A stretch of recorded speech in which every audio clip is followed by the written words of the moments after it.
এই মুহূৰ্তত আছোঁ মই যোৰহাটৰ ঐতিহ্যমণ্ডিত ৰাজমাও পুখুৰীৰ পাৰতে থকা তাৰকাগৃহত আমাৰ যোৰহাট জিলাৰ জ্যেষ্ঠ তথা নৱাগত সাংবাদিকসকলৰ এক বৰ্ণাঢ্য অনুষ্ঠানৰ প্ৰাক মুহূৰ্তত আজি ইয়াত কৃত্ৰিম বুদ্ধিমত্তা আৰু সাংবাদিকতা শীৰ্ষক এক খুব সুন্দৰ আলোচনা চক্ৰ হোৱাৰ উপৰিও ইয়াত ফেলোশ্বিপ প্ৰদান কৰা হ'ব আমাৰ সাংবাদিকক আৰু বিভিন্ন দিশ সামৰি আলোচনা কৰা হ'ব। ইয়াত আজিৰ যোৰহাট জিলাৰ যি পঞ্চম প্ৰতিষ্ঠা দিৱস, আজিৰ পৰা 5 বছৰ পূৰ্বে ঐতিহাসিক লাচিত মৈদামত আজিও যোৰহাট জিলাৰ প্ৰতিষ্ঠা হৈছিল।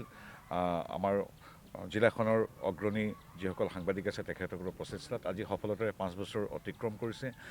কেৱল নিজৰ পেছাগত সাংবাদিকতাৰ ক্ষেত্ৰত সেৱা আগবঢ়োৱাই নহয়, সমাজ জীৱনৰ প্ৰত্যেকটো ক্ষেত্ৰতে যিমান পাৰি যৎপৰোনাস্তি সহায় কৰিবলৈ চেষ্টা কৰি আহিছে আজিও যোৰহাট জিলা সমিতিয়ে। ইয়াত প্ৰয়াত ৰাজনীতিক তথা সাংবাদিক দেৱকুমাৰ বৰাৰ নামত উৎসৰ্গিত এক কল্যাণ নিধিও এই আজিয়ে গঠন ফেলোশ্বিপটো তেওঁলোকৰ নামত প্ৰদান কৰা হয়। প্ৰয়াত দেৱকুমাৰ বৰা ফেলোশ্বিপ ইয়াত আজু আৰু পৰিয়ালবৰ্গৰ সহযোগত প্ৰদান কৰা হয় আৰু আমাৰ এটা যিটো নিধি আছে সেই নিধিটোৰেও মূলতঃ সাংবাদিক তথা জনসাধাৰণক অসুখ বিসুখ বা যিকোনো প্ৰয়োজনীয় সময়ত যথামান্য শ্ৰদ্ধা সহকাৰে অৰিহণা আগবঢ়োৱা হয়, সেৱা আগবঢ়োৱা হয়। গতিকে সামগ্ৰিকভাৱে ময়ো এগৰাকী স্থানীয় সাংসদৰ দৰে ইয়াত যিহেতু কাম কৰোঁ, গতিকে আমাৰ স্থানীয় সাংবাদিক বন্ধুসকলৰ লগত আজি কথা পাতিলোঁ। খুব এটা সুন্দৰ আলোচনা। আমি পৰৱৰ্তী সময়ত সাংবাদিকতাৰ ক্ষেত্ৰত সমান্তৰালভাৱে ঐতিহ্যমণ্ডিত আমাৰ বৃহত্তৰ যোৰহাট জিলালৈ এই সাংবাদিকতাৰ মঞ্চৰ পৰা আজিৰ মঞ্চৰ পৰা কেনেকৈ আৰু জনহিতাৰ্থে জনসেৱাৰ্থে কাম কৰিব পাৰি তাৰে আলোচনা কৰিলোঁ। আৰু ময়ো তেখেতসকলক এগৰাকী সাংবাদিক হিচাপে যিহেতু মই সাংবাদিকতাৰ মোৰ যাত্ৰা আৰম্ভ কৰিছিলোঁ, গতিকে এই অনুষ্ঠানটোত সদায় জড়িত হৈ থাকিম, এনেধৰণৰ কথা ক'লোঁ। খুব সুন্দৰ দিন আজি দেৱকুমাৰ বৰাৰ নামত ফেলোশ্বিপ প্ৰদান কৰা হ'ব। এক খুব অৰ্থবহ আলোচনা চক্ৰ হ'ব আৰু ভৱিষ্যতৰ ৰূপৰেখা তৈয়াৰ কৰা হ'ব। আৰু মোক ইয়াত মাতি অনাৰ বাবে মই পৰম শ্ৰদ্ধেয় যোৰহাট জিলাৰ সাংবাদিকসকলক ধন্যবাদ জ্ঞাপন কৰিছোঁ। সহায়টো নিশ্চিতভাৱে সহায়টো এটা ধাৰাবাহিক প্ৰক্ৰিয়া। আমি নিধিটো কেনেকৈ শক্তিশালী কৰিব পাৰি, ব্যক্তিগতভাৱে মোৰ পৰিয়ালৰ পৰা, আমাৰ বন্ধু বান্ধৱৰ পৰা বা চৰকাৰৰ পৰা সহায় সহযোগিতা লৈ আমাৰ যিটো নিধিৰ পৰা সাংবাদিকসকলক মূলতঃ সহায় কৰা হয়, সেই নিধিটো শক্তিশালী কৰাৰ পৰিকল্পনা আমি কৰিছোঁ।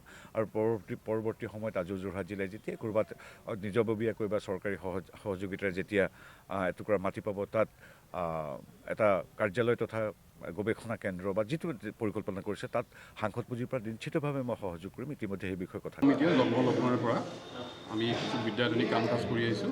আমি প্ৰত্যেক বছৰে প্ৰতিষ্ঠা দিৱসৰ লগত সংগতি ৰাখি আমি মিডিয়া ফেলোশ্বিপ প্ৰদান কৰি আহিছোঁ। 2022 চনৰ পৰা আমি মিডিয়া ফেলোশ্বিপ প্ৰদান কৰিছোঁ। 2022 চনত এই মিডিয়া ফেলোশ্বিপ লাভ কৰিছিলে নিয়মীয়া বাৰ্তাৰ ডক্টৰ গীতালী শইকীয়াই, আৰু ইয়াৰ পাছত 2023 চনত আমাৰ এই মিডিয়া ফেলোশ্বিপ লাভ কৰিছিলে দূৰদৰ্শনৰ সাংবাদিক নবুল কোঁৱৰে। আৰু আমি তৃতীয় বৰ্ষৰ বাবে এইবাৰ আমি এই ফেলোশ্বিপ প্ৰদান কৰিছোঁ। এই ফেলোশ্বিপ এইবাৰ লাভ কৰিছে প্ৰতিদিন টাইমৰ বাৰ্তা সম্পাদক পংকজ শইকীয়া। তেওঁৰ বিষয়বস্তুটো আছিল যে নৈপৰীয়া সমাজ